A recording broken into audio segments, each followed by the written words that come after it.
everybody, and welcome to yet another episode of the Beard On Podcast, the podcast about two of the greatest things in the world, beer and Weird Al. And boy, howdy, do we have a delightful topic today. Yes. Coming out of the gate using that kind of language, I see. Well, you know. I'll tell you how delightful the topic is today. You already heard Lauren open her beer, and you rarely hear this from me on the show, but... Oh. Yeah, that's right. That's right. I, too, am drinking a beer on the Beard Al podcast. And that's because we have a insanely fun topic to discuss today, which is a, I don't know, it's kind of funny. When I was editing our YouTube video on this topic. Yes. Of the Weird Al Yankovic Bigger and Weirder concert at Pine Knob Music Amphitheater. I was like, that was supposed to be our extremely short thoughts on it, but then when I was editing it, I was like, this video is 32 damn minutes long. I know, like, we don't have short thoughts on this topic. So this will be more like like when an album comes out and then like 2 years later they do the deluxe version where you get like 4 more tracks. Yep, that's this. Is that version of this. That's gonna be this. The Beyonce of it, if you will. Oh yeah, that's true. She's the one that started that, by the way. That's real. Oh, I believe that. That's for sure. Or she's not. The people who powers that be are the ones that started that with her album, I should say. Well, one could say that this episode is going to be bigger and weirder than the YouTube episode. Yeah, for sure. So, speaking of this bigger and weirder tour, I chose the beer that I have almost for a reason. Do we have more of that? We do have one more of this. Such a good beer. I know. I'm having a Victory Golden Monkey, and the reason I'm having a Victory Golden Monkey is because Weird Al is taking a victory lap with this tour. He really is. It's ridiculous. Like, in the best way. I mean, we'll talk about it more, and like if I don't come back to it later, remind me to talk about how like the feeling, everything about the feeling of this, like, and I'm so glad we got to see the Pine Knob one, because of the vast difference in size in the second show that we're going to go to. But this whole thing is just like the only thing I could think standing in the middle of that crowd. And this is Weird Al's doing, but in many ways, like, he's our guy. Like, he's, I don't think it's lost on him that what is happening right now, all of us are sharing in. And there was a moment during that show where I literally was looking around and the only words I could think was, I won. Yeah. Like, and by I won, I mean I won and Al won and you won and everyone who's ever been made fun of, people that you and I have met in real life in the past 2 years that said such ridiculous things as oh, I really don't get Weird Al. Like, I win. Like, you don't, once and for all, it has been announced worldwide and with authority that you don't have to get Weird Al. Oh my God. We're not even 4 minutes into this and I'm already starting to cry. I'm going to cry a lot during this episode. Yeah. This is going to be very disjointed, by the way. I'm sorry. Like, we're literally 3 minutes in and I jumped into this whole point out of nowhere, but like, I'm going to go even a little bit deeper. So you and I have had this discussion, about, this is going to get like kind of dark real quick, but then it's going to take an upswing. Whew. About how, 2 of my favorite artists of all time, passed away.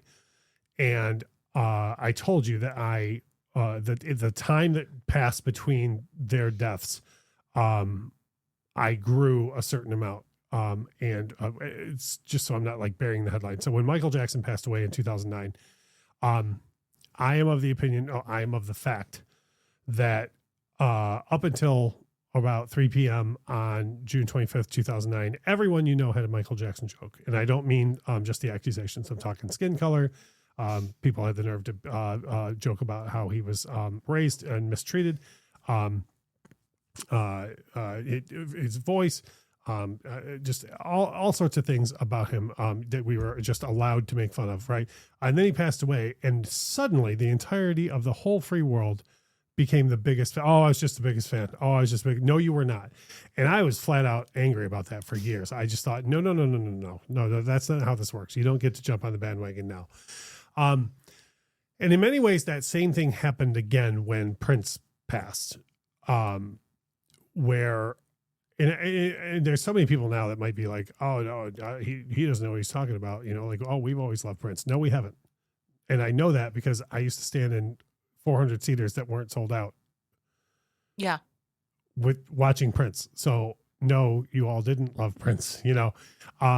Go back and watch any late night show from like 95 to 2005. You want to know who like most of the monologue is about? Oh, Prince did something weird today. And then we all laughed at Prince, you know, like, yeah, the Super Bowl halftime show happened.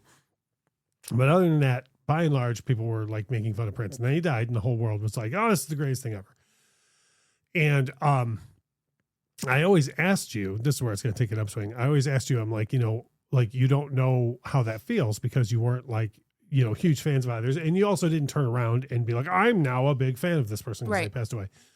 And I always thought, you know, what if that happens?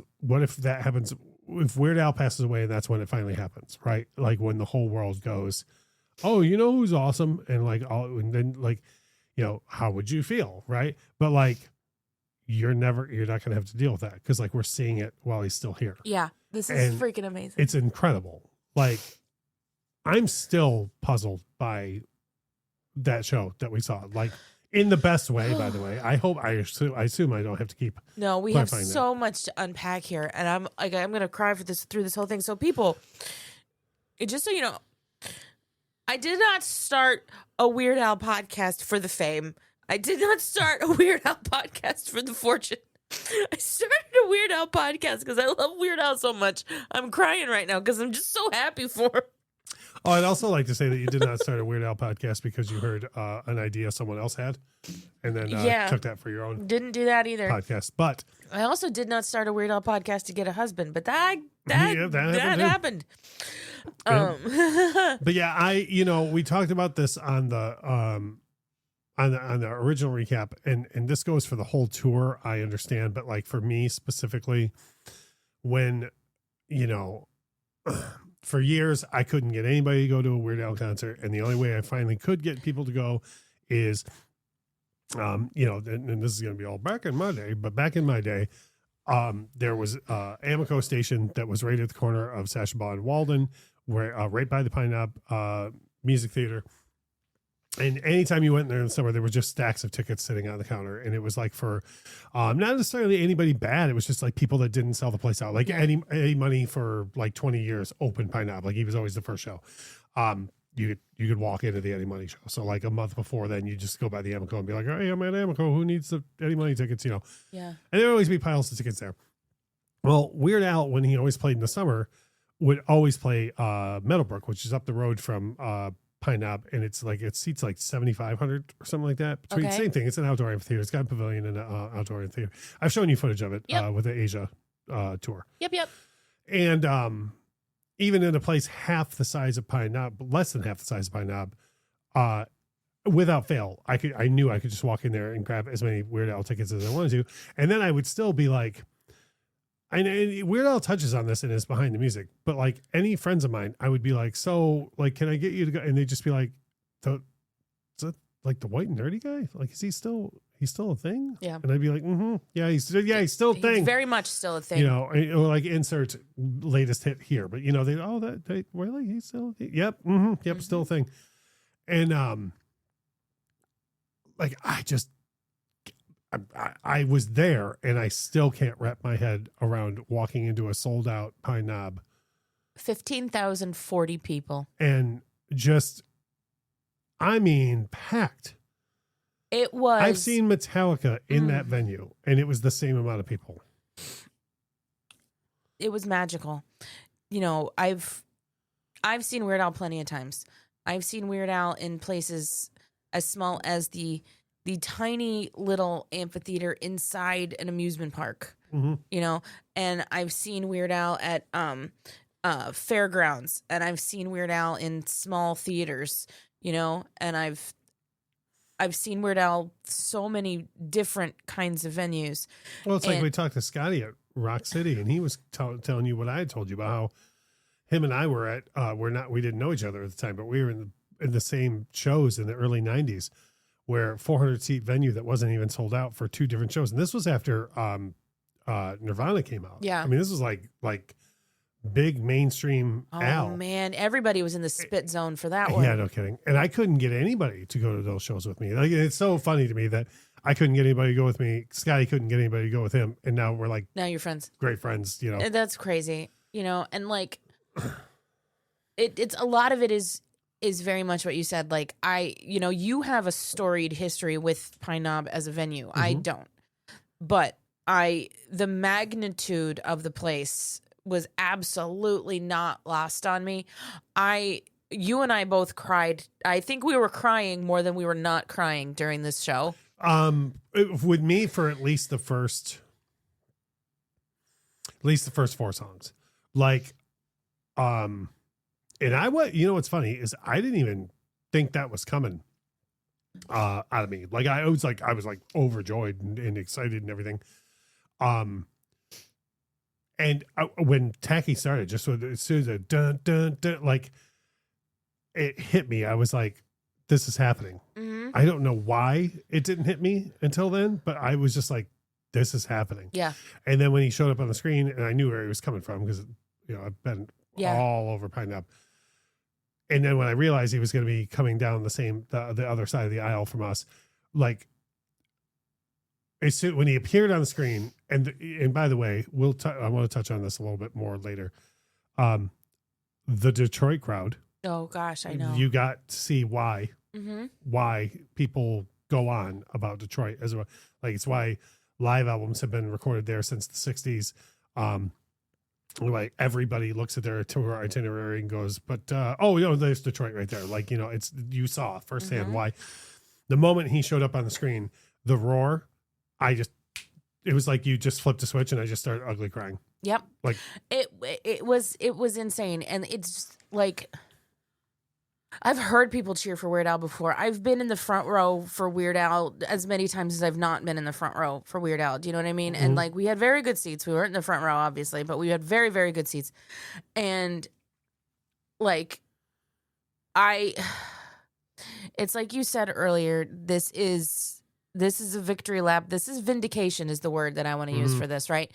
This is vindication for like 12-year-old me that wouldn't wear Weird Al t-shirts to school. Mm-hmm. This is vindication for, Lauren in college who wouldn't talk about Weird Al because I'm an English major and that's not cool. He's too lowbrow for us. He's smarter than all of you. Speaking of which, English major lowbrow, not going to do it right now, but when we talk about the meet and greet, we're going to talk about people who impressive writers and Weird Al Yankovic. Yep. And a thing that occurred. Absolutely. And like hearing a crowd of that size. And again, this is not an anomaly on this tour. Mm-mm. He's played he's played Madison Square Garden. He sold out Madison Square Garden. That happened after we saw him, obviously. But like, it's all happening. Everybody is just getting over their collective crap and saying, you know what? This man is a treasure. And it's interesting because he's the one. I hate to even use it. Yeah, you've heard me. I mega loathe the term hair metal. It's like the one way to describe it. So like, I don't like the term nerd culture, like because it's not like to me there isn't nerdy. There's like. I'm more passionate about something than you. Yes. And so if that makes me a nerd, then so be it. Yeah, then cool. But nerd culture, quote unquote. Weird Al is the only thing in all of nerd culture that is not divisive. That's true. Name one thing in nerd culture that's not divisive other than Weird Al, and I'll wait. Star Wars? Nope. Star Trek? Nope. Doctor Who? Nope. Comic-Con? Nope. Like San Diego or any other one? Oh, nope. God, I know. Like Batman, Superman, DC, Marvel, Disney, like anything. Name a cartoon. People are all over the internet. People are just divisive about it constantly. Literally can't do anything right. Now, on the one hand, I am a person who understands you can't please everyone, right? So like, no matter how, like, for example, most people love the movie The Dark Knight. Somewhere out there, there's a Batman fan who like is not being ironic and is not being a jerk and just doesn't like that movie. And that's fine, Mm-hmm. But like Weird Al fans are not divisive. Like we have never sat back and argued with each other about, you know, like some of us like Alpocalypse better than others. Some of us like Poodle Hat better than others. But none of us have ever been like, well, I'm over you because I like this era better. Like Weird Al fans are like always united in something, right? Mm-hmm. So like it's the one thing in nerd culture where like everybody comes together and if anything, it's just like people dying of high fives. Mm-hmm. Like that's probably the most. So we should look into that when the tour's over to see how many like, people died of how high many, fives. Yeah, I would imagine like that's probably the most lethal thing that could have happened in the entire tour is like many people like dying of high fives. Probably. And like there is not another thing out there. I mean, look at music. Like the biggest artists out there. You know, you take a band like Pearl Jam. Pearl Jam can announce tomorrow that they're going to play whatever Shea Stadium, and they'll be able to put 10 dates on sale, and they'll sell all of them out. You know what will happen the next day after every show? 90% of the comments will be like, I can't believe they didn't play this song. Oh, they played this song. Oh, that was the worst version of this ever. And like whatever. That doesn't happen with Weird Al. Like you go in any comment section. I think I've told you I've seen like 2 comments that were wholly ignorant. And they were just negativity for the sake of being negative. Like that we saw the one person complain that, oh, I don't think people were singing along. They absolutely were. You're wrong. Absolutely You're wrong. Like you can go on YouTube and look up the show and hear that you were wrong. Yeah. But there's just no room for like negativity and Weird Al stuff. And like, that's because the leader guy has always been that guy. That's the guy. Like, that's the guy. And, you know, I think this is a good point to get to. Like, I have said countless times on this show that I very literally am who I am because, like, that's the role model I've had since I was a kid. And I actually said something at work to one of my SVPs, like, last week. I mentioned that I was having a difficult time with a particular colleague in a different department. And I literally looked at her, like we were having a virtual meeting, and I looked at her and I said, I just closed my eyes and said to myself, what would Weird Al do? And she was like, that makes so much. I'm like, I know. So anytime I find myself getting frustrated, I'm like, well, what would Weird Al do? Right. So, oh my God, I'm just people. I'm just crying through this whole thing. I'm really sorry. No, first of all, no one listening to this episode is at all going, I can't believe she's crying. Well, maybe the one guy that ripped off the idea for your show, if he's like, but he's going to get writer's cramp from like trying to come up with new ideas for his show and call them his own. But. Right. Yep. Yeah. Levity. It's indeed. It's, you know, when you talk about how universal like Weird Al is and everything, like just the other day we were saying to someone, Weird Al's the reason that we met, and the person replied on the internet, I never in my life expected to hear the phrase Weird Al's the reason that we met, but I'm so glad that I did. Yeah. Like, again, there's not, like, I'm not using Pearl Jam as a whipping post. I'm using Pearl Jam. I happen to love Pearl Jam. They're just front of mind. Sure. If you put that on Pearl Jam's the reason why we met. You're going to get 10 comments underneath it, and at least 8 of them are going to be like, my boyfriend cheated on me. Pearl Jam. Are you going to get any yield comments underneath it? But, you know, no, which you should, because it's their best record. But anyways. Because you 10. You see what I did there? Yeah, good one. But you know what I mean? Like, you're going to get, like with Weird Al, it's just like, oh, that's great. Like, you know. And here's my question for you. Now, it's not lost on him that this is happening. No. Okay. Okay. Do you think he takes any sort of vindication in this? Or do you think he's just happy for us? I think a little bit of both. You can't be somebody. Well, I guess it's fair to ask, do you think he's happy for us? Or do you think he's like, I did this? No, I think I know he's like, and I don't mean this in a sarcastic way. I know he's Mr. Nice Guy. Yeah. But like, do you think he's like, how nice of the rest of you to show up? Like, I've been doing this forever. Yeah. No, I think he's happy for us. Probably maybe a little in each bucket. Well, I think a little in each bucket, right? I think he's happy for us because, like, there's no, like, this is going to be such a weird thing to say, but, like, he knows who has been, like, there for him this entire time as fans, right? He knows those people. And he's like, look at this. Now you get to watch everybody else watch me blow up. Yeah. Like, this is great for you, right? You get to have this experience with me. And you can't be a guy who got called weird so much that you were like, well, screw it. I'm just going to put that in my name and then have this happen to you and not be a little bit like, ha ha. I told you, like this is it. Yeah, and I don't think it makes him not nice to feel that way. No, he should be so proud of himself. I'm jumping ahead here, but when I got to talk to him at the meet and greet, literally, like, the only point I had for myself to say was, I am so happy for you. Yeah. Yeah. And we you're not jumping ahead. We can talk about the meet and greet now. I mean, we can come back and talk about the show more because, I mean, the show was fantastic and we can talk about it more. And actually, we should probably talk about the meet and greet a little bit, and then like you do your break, and then kind of do it like a spoiler warning because we held back on talking about setlist specifics in the video, and I don't want to do that. I'm not saying we're going to go through every single song. I'm just saying I feel like this episode's going to be long enough for 2 ad breaks, so why don't I put one right here? Oh, you do you? That's what I'm going to do. Each of us identify with one of the Golden Girls. I'm Sophia. Erin is Dorothy. Kristen is Sweet Rose, and each week we'll have a guest sit in the Blanche spot, the naughty seat. Come join us on the lanai for some cheesecake. Part of the OddPods Media Network. Hey, Jeff. Yeah, Jeff? Remember yesterday I was telling you how I wished I could have seen one of Billy Joel's sold-out shows at Madison Square Garden? Yeah, I said you should go see Taylor Swift instead. She's the modern-day Billy Joel. Well, today my phone said I should read an interview with Billy Joel where he talks about both retirement and Taylor Swift. Oh, man. It's always so creepy when that happens. We should do a podcast about how our devices are always listening to us. We already do. It's called Suggested Articles. A podcast? We talk about how technology is always spying on us and how those tech corporations are such big buttholes. Dude, you can't say buttholes on a podcast promo. Dude, we already did. Twice. Join us every other Monday on Suggested Articles, the podcast, on your favorite podcast app. Part of the OddPods Media Network.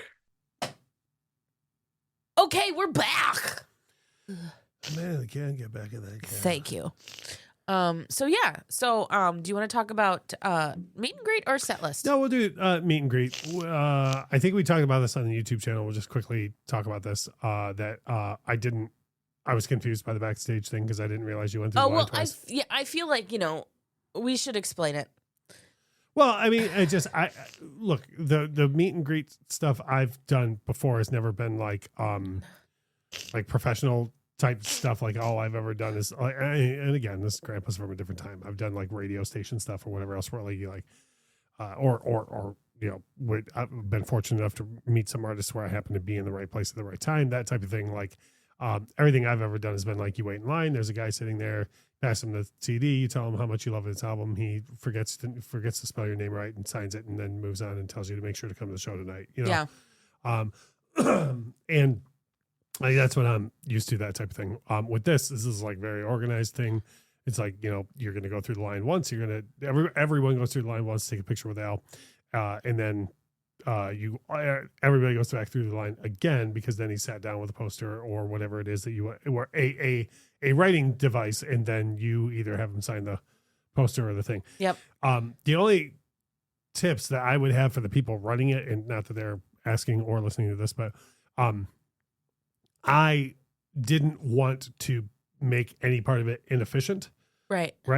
And I kept saying to you, like, well, do you know like when we'll get a second to talk to him? Like, because I didn't want to go up in the picture and be like, I'm going to start telling my life story. And then because Al's so polite, I very much know he would have just stood there and listened to it. Right. Mm-hmm.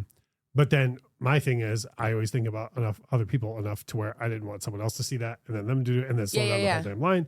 Right. So I kept asking, and it was like nobody seemed to know. It was just like, you'll get to talk to him. Okay, but when? Like, you'll get to talk to him. Yeah, I know, but I'm going to be around him twice. Like, when is which the time better, is the talking time? But it turns out, at least from the one we were at, it seemed like when he was sitting down doing the posters was really the time that he even seemed more like, hi, I'm going to have a conversation with you now. Yep. Yeah. That's, I mean, because he's sitting down at that point, Yeah.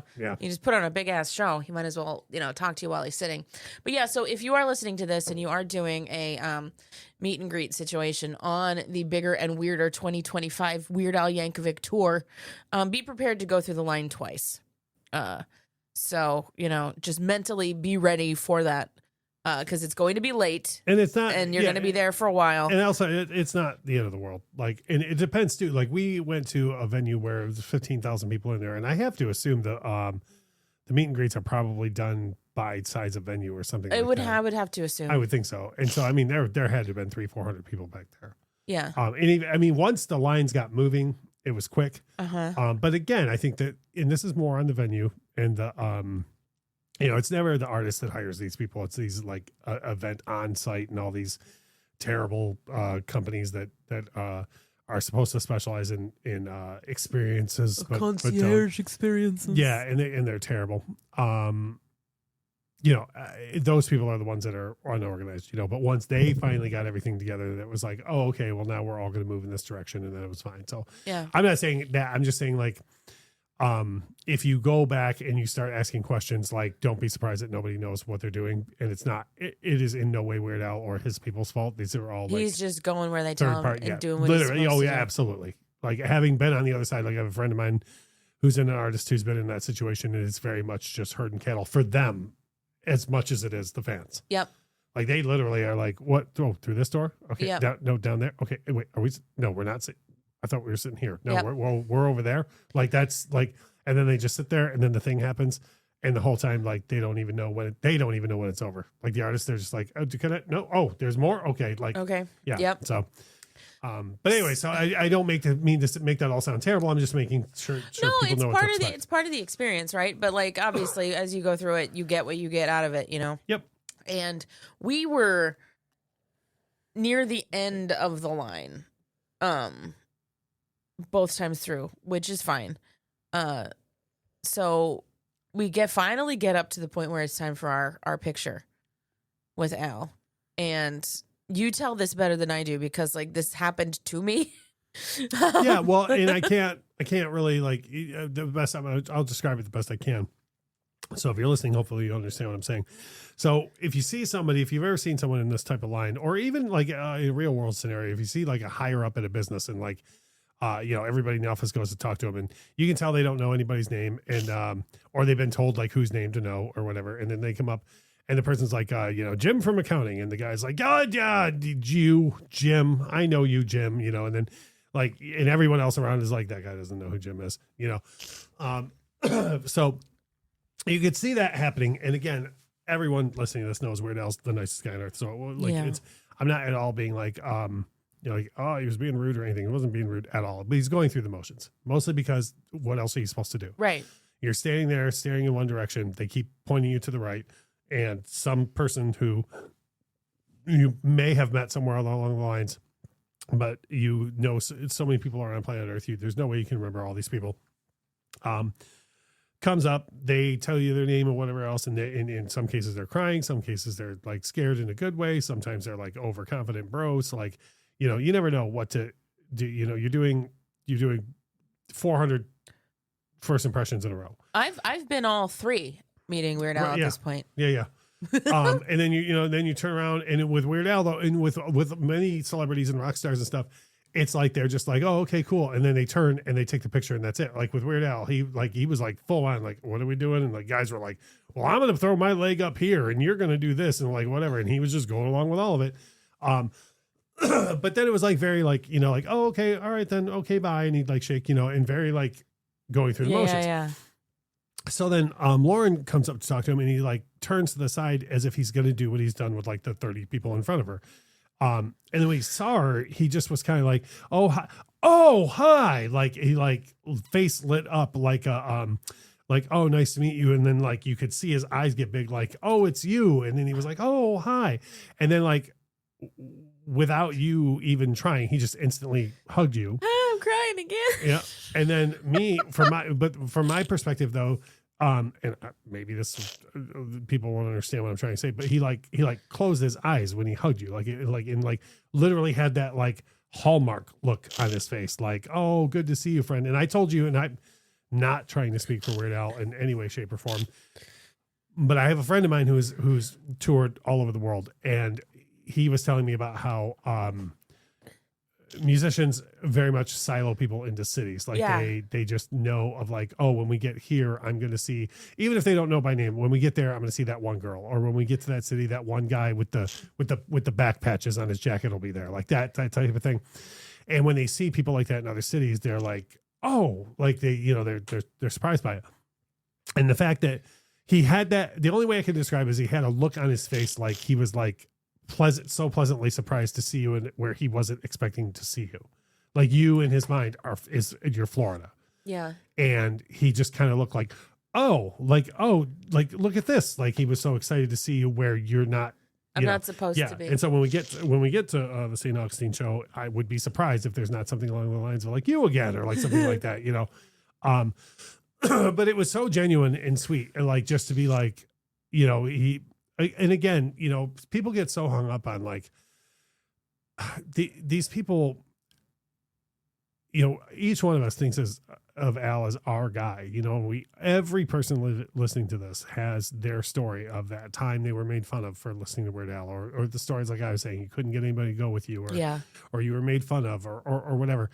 And you have to remember that, like, yes, he's our guy, but like he's also sold 14 million records. He's also played every TV show there is to play, other than SNL and the Super Bowl. I'd be shocked if he's not finally going in the Hall of Fame this year. After this scene, that seems like an exclamation point on the victory lap. This is not like he's our guy, but he's not our guy, right? And people get too hung up on he didn't remember this or that or whatever, like, or like if you get any sort of recognition out of someone like Weird Al of his stature and what he's been doing for as long as he's been doing it, and how many faces that guy has seen, then you're doing all right. And you shouldn't, this isn't directed at you, but you shouldn't be saying like, oh, I can't believe he didn't get my joke, or like, oh, I thought he was gonna, no, you don't place expectations on this man. No, like this, you're dealing with a person who has taught you to be yourself. So you can't turn back around to him and go, this is how I thought you should behave. Right. Yeah. That's a really good point. Because if Weird Al spent his entire life behaving the way people thought he should behave, we wouldn't have Weird Al. We would have normal Alfred the Architect. Who, by the way, is the worst, I'm sure, in some other dimension. Oh my gosh, there's a parallel universe where he's just designing really bland buildings. Yeah. Ugh. Or he's doing like parody buildings. Oh my gosh, this is it's the Guggenheim, but the great Googly, but square, but the great Googly Moogly. Yeah. The great Googly Moogenheim. But you know what I mean, like. And all that is to say, like, I was overjoyed for you in that moment, and then tell him about it. Kind of cracked myself up because you did. I then went over to Weird Al, and a person who like when I had the same feeling when he was coming out in front of 15,000 people, and I was kind of looking back at everybody like, this is my guy, you guys. Like, I couldn't get any of you. It was, where were the 14,600 of you when we couldn't fill the Ritz, Yeah. I very much had that same attitude to Weird Al when like you went to walk away. I was like, that's my wife. Like, that's like that, how you're all like, oh, good to see you. Yeah. Yeah, me too. That's my wife. Like, I was like all excited. And he was like, okay. And I was like, And then I keep telling people this, but it's absolutely true. Weird Al gave you a hug. I took one. Like, I literally just like, when like, when like you have that one male friend who's like not comfortable with like hugs and stuff, and like they go in for like, they won't even like handshake, they'll like put their fist out, and you go and you have that awkward like, oh no, we were gonna, right? He like was not expecting that, and I literally was just like, bring it in, man. Like, I totally like I saw it. Because I literally, again, it's like my guy, and there's my wife, and he like you bring joy to him, and he's brought joy to millions. So I'm getting my hug. Dang it. Yeah. And then we did a quote normal pose, and then we did the devil horns, and it was funny because I could not wipe the smile off of my face. So in the devil horns picture, I look like a kid who just like a 5-year-old who learned to just throw up the devil horns, and Weird Al looks like the Prince of Darkness himself. Yeah, he gave it his whole face. So it's just the picture itself is humorous. It's perfect. Yeah. It's perfect. I did thumbs up. I had him do double thumbs up with me because that's my picture pose, So just in general. and what's funny is when we reverse it, then the other one is where I have like the slightly longer story, because when we went back through and we got to talk to him for a minute, Yep. you, like you said, you kind of just wanted to tell him like, you know, I'm so happy for you. So just That's I got up there and I had a when he said, what do you want me to write on your poster? oh my gosh. So yeah, I get there and I get the poster and he looks at me and goes, "Okay, so you want me to write on it?" And I was like, I wasn't expecting that question, you know? Mhm. And so I was like, I don't know, write whatever moves you. That's the first thing that came out of my mouth. And Right. then he goes, "I am moved to write my name." Yep. I'm like, okay, Weird Al, you got me with Yep. that one. Yep. You sure got me with that one. Yep. So yeah, he wrote his name. And it's great. But then you got a chance to tell him that you're so I got happy a for chance him. to tell him that I'm so Yeah. happy for Which him. I hope and- he hears that from everyone. Like, I just got done saying how much I think fans can be, not Weird Al fans, but fans in general can be selfish. Yeah. And I hope he's hearing that from like all of us. Like, yeah, we're all getting to partake in this, but like, it's got to be a killer feeling for him, man. I mean, and not to, like we're talking about our experience at Pine Knob, but there's been a lot of press about his Madison Square Garden show, and one of the things that's making like the rounds about his Madison Square Garden show is like sidebar, like if you know Weird Al at all, you know that his shows like this are timed like to the second. You know what I mean? It's like it's clockwork, Well, right? the show we saw, they did have an extra 38 seconds, Yeah. so they threw an extra song in there. Yeah. But they're timed to the second, and he stopped at Madison Square Garden and literally said, "You know what? Hold on. I need to take this in for me," you know? And I think more people should do that in their life when something good happens. Like just stop and like take it in for a second. It's funny. Two of my favorite moments ever in the history of entertainment happened that way at the same venue. That and Triple H when he returned from his quad injury. Oh yeah. And literally, that's how he developed the standing at that ramp for so long. Because in that moment, he stood there and wanted to take it in, and it happened at MSG. That's fantastic. Mhm. Plus, it's the first live album I ever bought in my whole life. It was Huh. Madison Square Garden. So, That's true. but yeah, so you got to tell him that, and that was great. So, was great. when I went through, I wanted to find a way to like make sure I was like, I want to say this in a way that he knows how much I mean this and what I mean by it, but I don't want to be like, okay, Uh-huh. conversations with Al. We're going to sit down and talk 20 minutes about each of these people, But, and I mean this in every way, the three writers who have had the biggest impact on my life, like far and away. I can't even, honestly, I came up with this list like a couple of days before the show. And since then I've been trying to think, and I've been like, no, I think I pretty much nailed it. You Like did, I I think. can't think of anybody else, not necessarily in this order, but the three writers who have had the biggest impact on my life is Aaron Sorkin, Roger Waters, and Weird Al Yankovic, and for varying degrees. And Weird Al, like, yes, you and I met because of Weird Al, but like, that is not where the impact on my life from Weird Al stops. Like, there's like so much before that and since, it's an enormous impact, and I could go on and have about Aaron Sorkin and Roger Waters. But just because I think someone is great doesn't mean that whomever else I appreciate will also have that same opinion, right? Correct. That is to say that if I walk up to an Aaron Sorkin and say, Roger Waters and Al Yankovic are the other people who have the most impact on my life, Aaron Sorkin might be like, I've never understood what the big deal is about Roger Waters. You know what I mean? Like, Uh-huh. I'm not saying he's a jerk. What I'm saying is, like, they might not, all three might not matter to someone, right? So that was kind of my fear. Was I thought, well, like, and I'm not saying Weird. My fear was Weird Al's gonna be like, I don't like Pink Floyd. That's not what I mean. What I mean is, I wanted him to, just because a bunch of people praise Roger Waters and Aaron Sorkin doesn't make them great. I wanted him to also think that they're great, if that makes sense. I totally get what you're saying. And so when he was signing his name, I said, I was trying to figure out a way to say this right. And the easiest way is just to say that the three writers in my lifetime have had the biggest impact on me have been Aaron Sorkin, Roger Waters, and you. And he I don't know if you saw it. I watched the whole thing. He was like, what?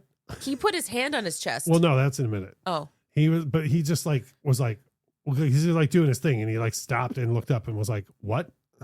And I was like, yeah, but far and away, the biggest writers that have the biggest impact on my life are you, Roger Waters, and Aaron Sorkin. And we're coming up to when he put his hand on his chest.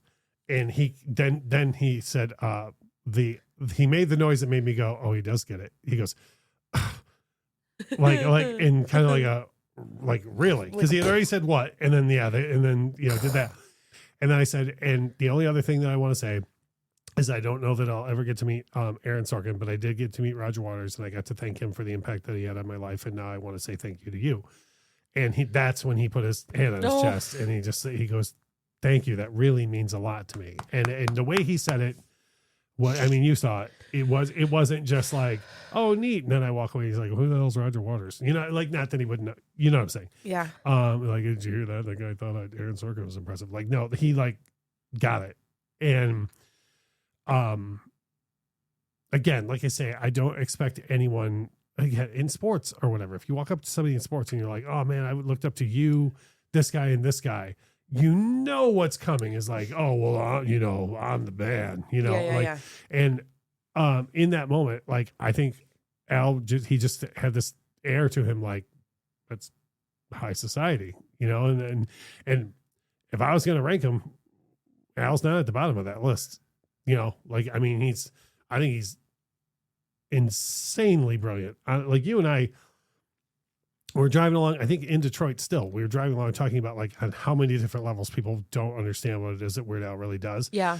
And I hope that when he hears me not compare him to, but the impact that they had on me is comparative to Roger Waters and Aaron Sorkin, and if you're not familiar with Aaron Sorkin, by the way, I'm not going to go into here's some things you should know, but the man has written some of the most quoted dialogue in the history of film. If you've ever said to anyone you can't handle the truth, or anyone's ever said that to you, that guy wrote that. Yep. He wrote the entire dialogue, that entire scene. If you haven't seen that scene in A Few Good Men that leads up to you can't handle the truth, you are missing out on life. Nicholson just eats up the screen fully with his whole face. Yeah. And the dialogue is brilliant. Aaron Sorkin's written some of the most celebrated TV shows in the history of television, The Newsroom and Studio 60 and The West Wing. And I'm going way easy by just mentioning A Few Good Men, but he's a ridiculous amount. The Social Network, he's just written insane dialogue. And one of the things that he's always said is, people say, well, why do you write the way you do? And he says he grew up in a house with two very educated parents that were both litigators. And so the sound of his house, the music of his house was smart people arguing. Uh-huh. So that's what he writes, is the sound of smart people arguing. Roger Waters, the way he writes is deeply affected by what happened to him as a kid. And the way Weird Al writes is from his experience where he never wanted to be laughed at. He wanted to be laughed with. Mm-hmm. And that goes for the artist and who he's singing about. And it certainly goes for his listeners as well. And I'm not saying that in the moment that I said all of that, Weird Al was like, I understand all of those moments right now. He had that look like, at the risk of sounding rudimentary, he had that look like that's high society. And the fact that I said, I did get to thank Roger Waters and I want to thank you now. I think even that, when he said it, that means a lot to me. I think that probably meant more to him than being in the same breath with those two guys. The fact that I just want to be I just want to thank you, man. If that guy at any point he could have took the money and ran and eat it, if at any point in this guy's career, if he just if again, to bring up this point again, if at any point after, hernia or fat or Nirvana or whatever, when they come to him and go, didn't we already do this? He could have just been like, yep. And just been done, at any point. and that, so for me, that's what I mean when I say thank you. Like, thanks for keeping on for all that. Like, I don't, and he released his last record over 10 years ago, and you're selling out, a venue I used to walk to and dream about ever having him booked. I would have gone to see Weird Al there if he, back in the day, like he was just booked in there. And because like a smaller acts would come through Pine Knob and they just booked just the pavilion and or even the center of the pavilion, like, and they'd have the stuff like roped off on the sides. I would have loved to have seen him just there with that. Yeah. So just the whole thing was just such like a dream, and to get to stand there and tell him that and have that be the reaction was really cool. And I don't want to spoil it. Lauren is very aware, but if I get to talk to him anywhere near at length in St. Augustine, I have another story that I want to share with him. Because I think I finally found a way to word it to where it won't. I was insulted very heavily once as a child. You've talked about no, this. I know, but I want to share. I don't want to spoil how I want to share it. Oh, right on. I'm hoping to share that with him in a way that doesn't make it sound like, and I got insulted because I was a fan of you. Like, I want to like present it better, and I think I figured that out. Good. So, I like that. I don't know if you want to take us a break. I think we need to take a break again. I am so, I can't believe I'm not going to do the lyric right. Was by its sheer immensity. I was just so overwhelmed by its sheer immensity. No, yeah, well, I am so overwhelmed by the sheer immensity of this episode that I'm going to go get another because I'm going to have to pop myself a beer. I had to pop myself a beer. See, I'm the one that made that damn. I know. All right, we'll be back after these messages. That list is coming up, yeah? Yeah. Okay. If you're into comedy, game shows, and improv, you should come check out BFYTW. We are an adult British-inspired comedy panel show. New episodes release every Thursday through your favorite podcast player or bfytwpod.com. We're also a founding member of the OddPods Media Network and would love for you to join us for some laughs.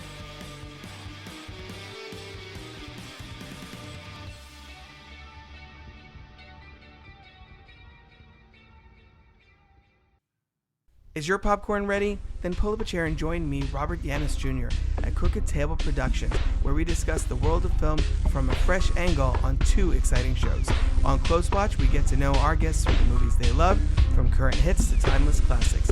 And on Franchise Detours, we believe no movie series travels in a straight line as we explore the journeys of series like Rocky, X-Men, and Child's Play.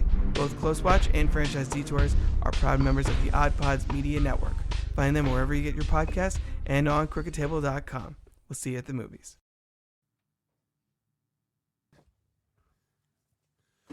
Okay.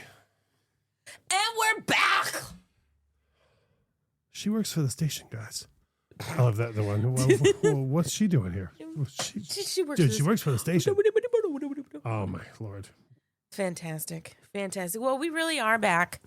And we're going to be talking about we're not going to run through the entire set list because I know that some people want to avoid entire spoilers, but honestly, like the internet is a thing, so that's going to happen.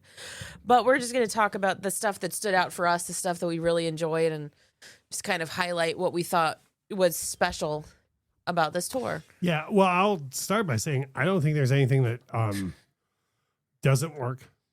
Like, I don't think there was no point in the show where I was like, ooh.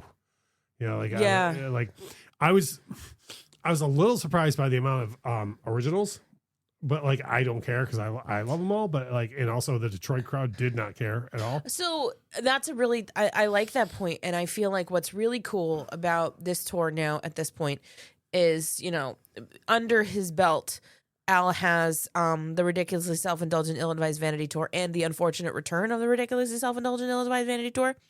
So I think he has kind of proof of concept that at least his hardcore fans enjoy his originals and will appreciate them. Mm-hmm. And he definitely put those in there basically saying, look, we like doing these. We know you like them. So you know what? We're going to do some of these. And if that's when people want to go pee, that's fine. Speaking only for the Detroit show, lowest amount of people I've ever seen leave in droves for a show. I mean, at that venue. I've seen Lindsey Buckingham set up to do the Big Love thing that's like wildly impressive, and seen what can only be described as a cavalcade of people leaving up, like in light still, by the way. Like it was like like 8:15 p.m. or so. Like it's still very like there ain't no way like Lindsay didn't see this, you know. And I mean, you were there at Pine Knob. You see, like I mean, just packed with people going up. And I mean to tell you, there was like, I think us and about 7 other people went to the bathroom at any point during the show. I know, and that's just I have the world's smallest bladder. I've peed during this show. People were enthralled. Yeah, people were enthralled. And again, like speaking for myself, as far as originals goes, I was beyond thrilled for the live tour debut of Everything You Know Is Wrong. Oh, it was so good. I wept openly. Mm-hmm. I was so happy. And people around us were singing all of the words. People around us were singing all the words. There was like large swaths of sections were singing along with it loudly. Well, and I was like, what is happening? What is happening? In the best way. Can I tell you this, especially with Everything You Know Is Wrong? Mm-hmm. I think one of the things I've said on this show so many times is your first Weird Al album says a lot about you.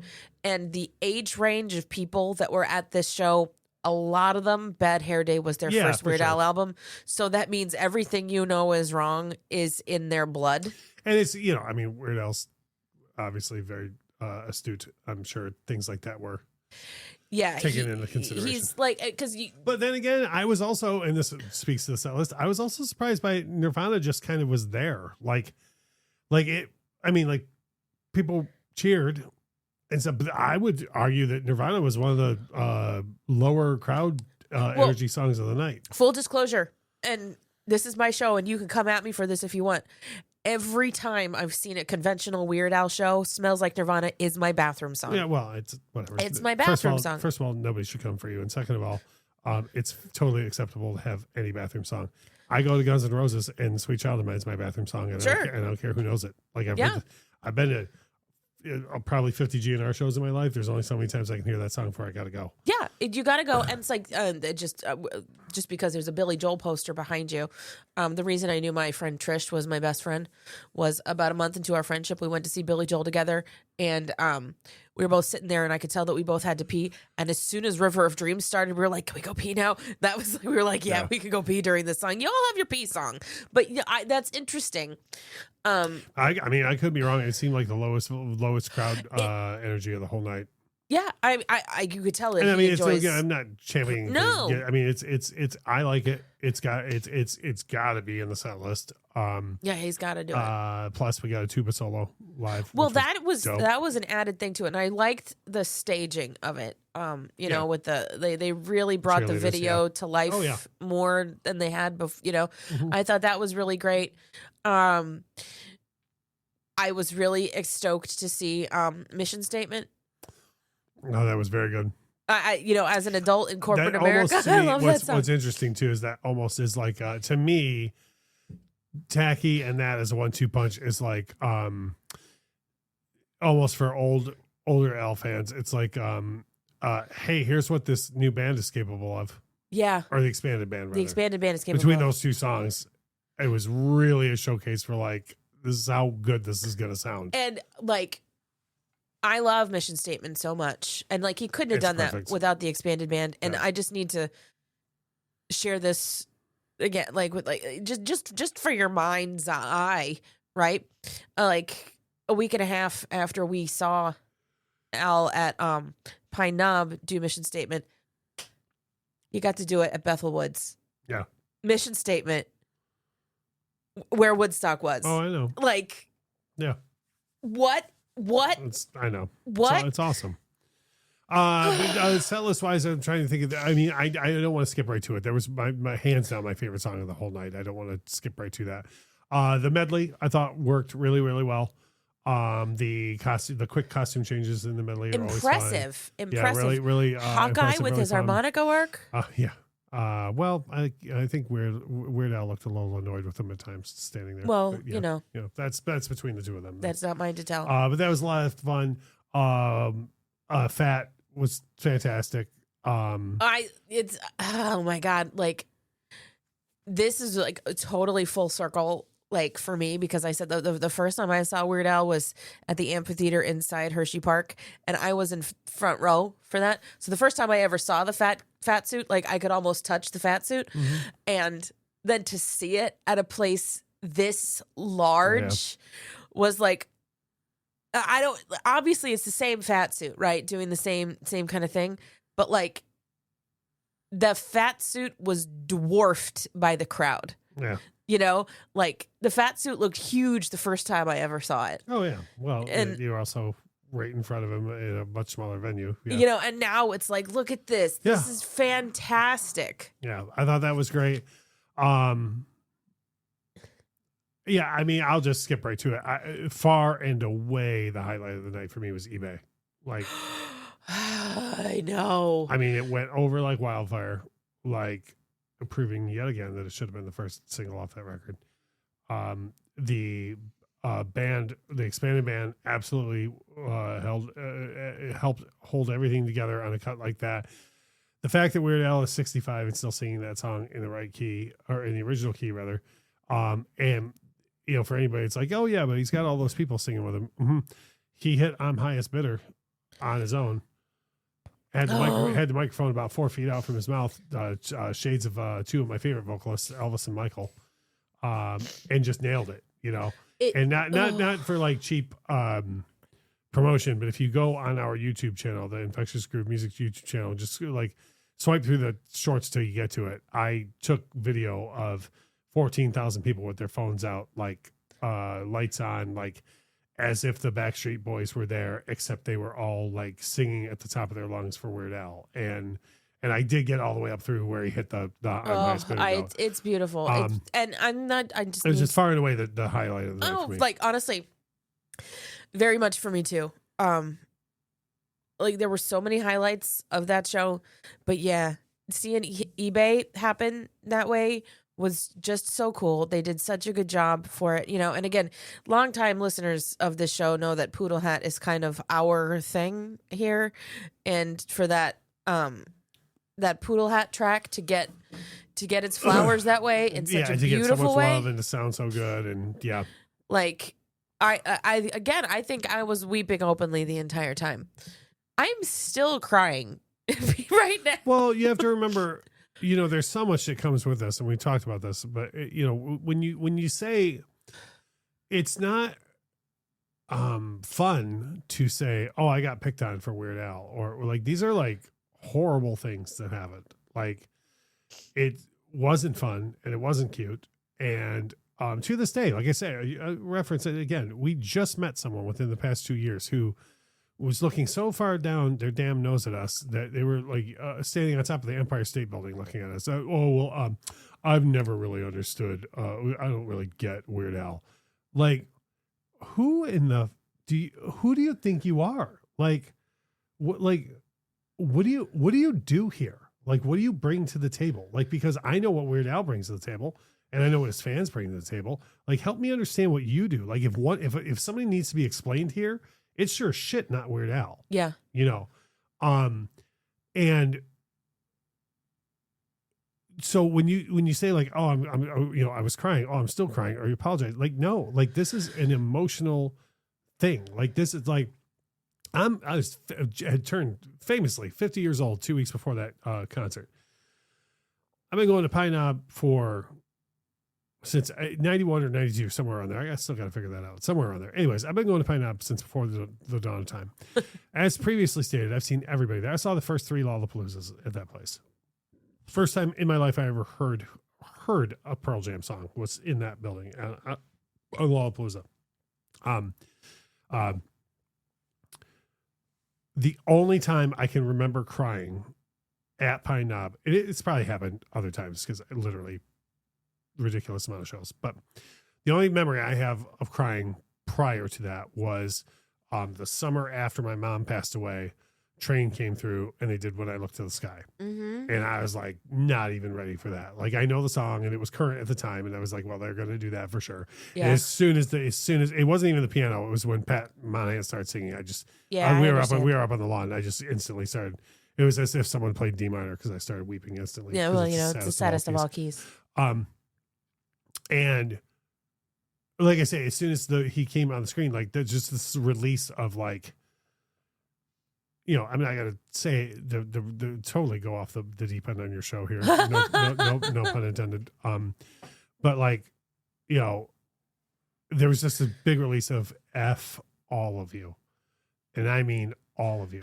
From like, you know, my older brothers who like made fun of me for even buying Eat It the day that the single was you know, 75 cents at Kmart. And I like, they were like, really? You're going to waste money? Yes, I'm going to waste 3 whole quarters on this. Like, to the Aspen Records thing, to not being able to going down and parking in Roseville by myself. You were in Roseville the other day in the middle of the daytime. Did it look like somewhere you wanted to be at night? No? Be me in 1992, parking there by myself to walk into Weird Al, you know,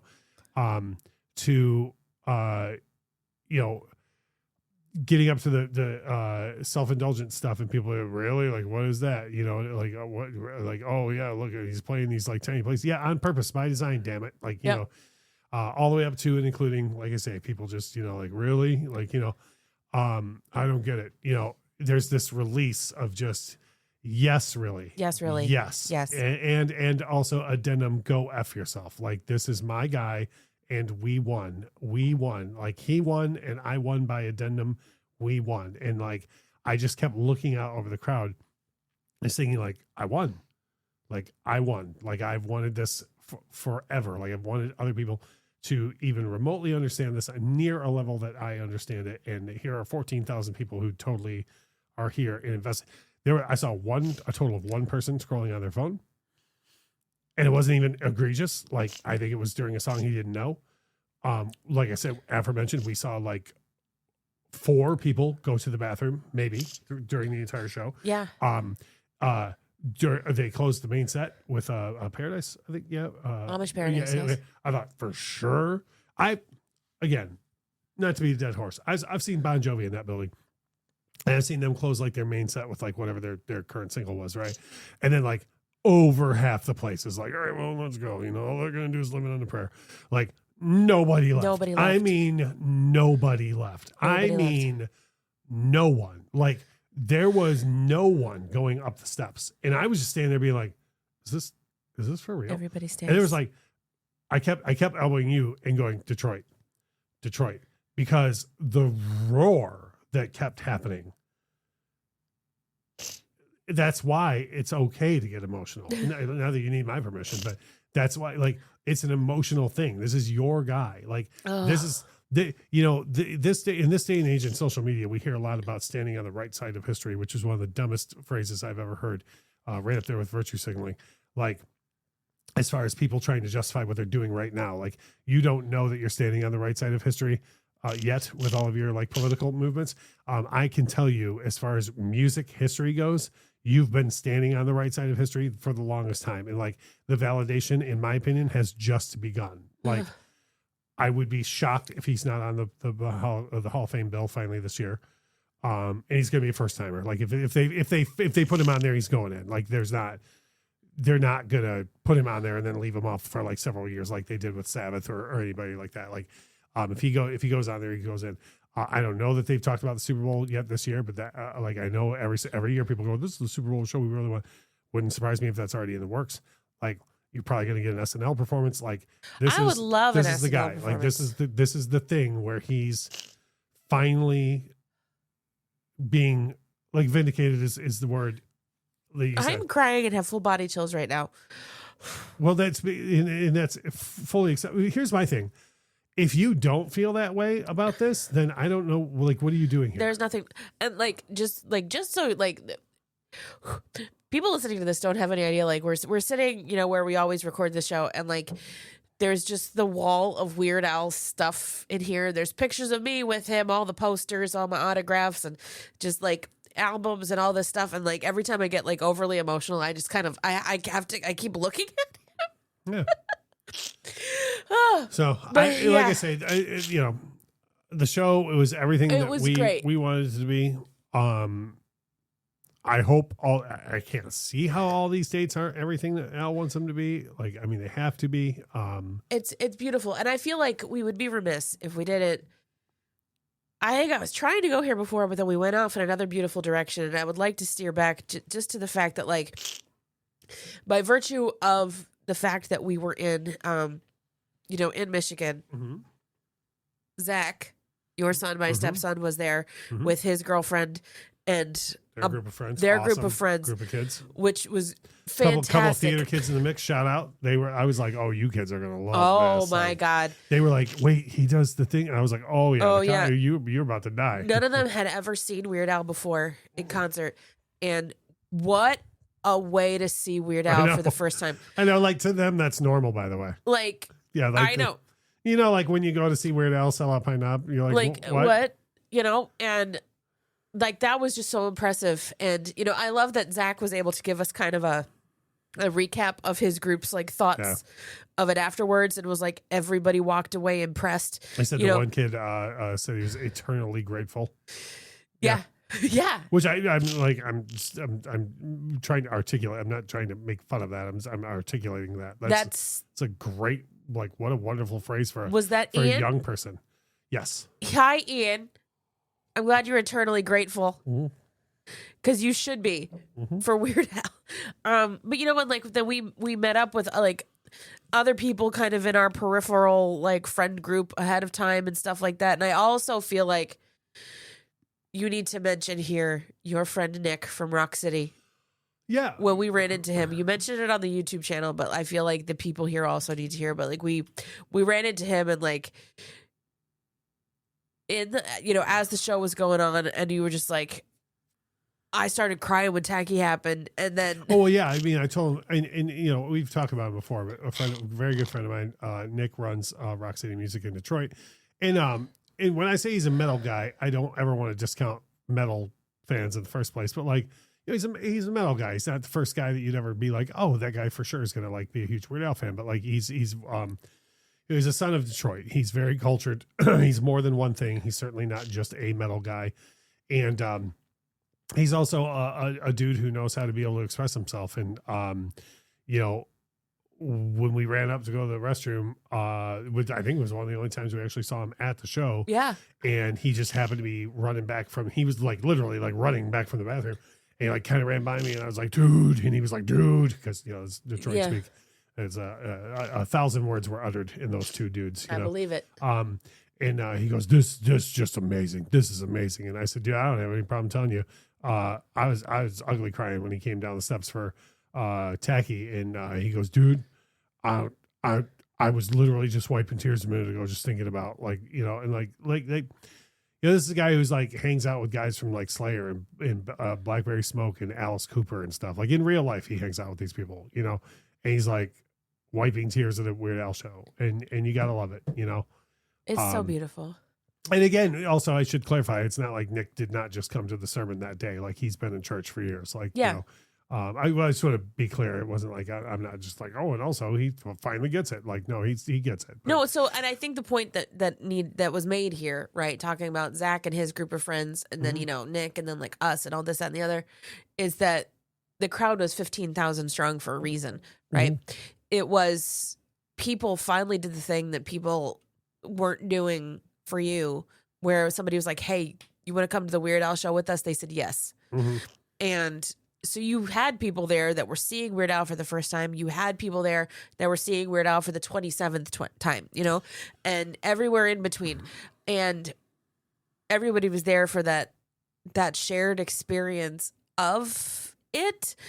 And gosh, Al just delivered. He just delivered, and he's going to keep delivering until this. I'm so excited to see it again in St. Augustine.